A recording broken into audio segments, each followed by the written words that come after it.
ಸ್ಯಾಂಡಲ್ವುಡ್ನ ಜನಪ್ರಿಯ ನಟ ರಕ್ಷಿತ್ ಶೆಟ್ಟಿ ಅವರು ಇತ್ತೀಚಿನ ದಿನಗಳಲ್ಲಿ ಸಾರ್ವಜನಿಕ ಕಾರ್ಯಕ್ರಮಗಳಲ್ಲಿ ಹಾಗೂ ಸಿನಿಮಾ ಈವೆಂಟ್ಗಳಿಂದ ದೂರವಾಗಿದ್ರು. ಇದರಿಂದಾಗಿ ಅಭಿಮಾನಿಗಳಲ್ಲಿ ರಕ್ಷಿತ್ ಶೆಟ್ಟಿ ಎಲ್ಲಿದ್ದಾರೆ ಎಂಬ ಕುತೂಹಲ ಕೂಡ ಹೆಚ್ಚಾಗಿತ್ತು.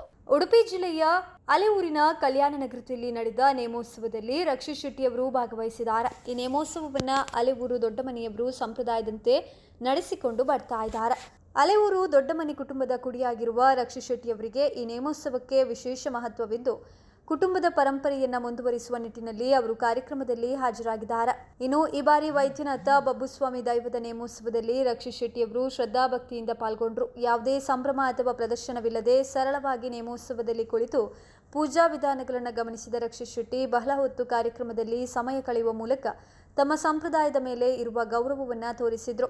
ನೇಮೋತ್ಸವದ ಪೂರ್ಣಗೊಂಡ ಬಳಿಕ ಅವರು ಅಲ್ಲಿಂದ ವಾಪಸ್ಸಾಗಿದ್ದಾರೆ. ಇನ್ನು ಸಾಮಾನ್ಯವಾಗಿ ಸಿನಿಮಾಗಳ ಪ್ರಚಾರ ಅಥವಾ ಸಾರ್ವಜನಿಕ ಕಾರ್ಯಕ್ರಮದಲ್ಲಿ ಕಾಣಿಸಿಕೊಳ್ಳುವ ರಕ್ಷಿತ್ ಶೆಟ್ಟಿ ಈ ಬಾರಿ ಊರಿನ ಸಂಪ್ರದಾಯದ ಕಾರ್ಯಕ್ರಮದಲ್ಲಿ ಕಾಣಿಸಿಕೊಂಡಿದ್ದು ಅಭಿಮಾನಿಗಳಿಗೆ ಸಂತಸ ತಂದಿದೆ. ಸೋಷಿಯಲ್ ಮೀಡಿಯಾದಲ್ಲೂ ನಮ್ಮ ಮಣ್ಣಿನ ಮಗ ಎಂಬ ಅಭಿಮಾನಿಗಳು ಮೆಚ್ಚುಗೆಯನ್ನು ವ್ಯಕ್ತಪಡಿಸಿದ್ದಾರೆ.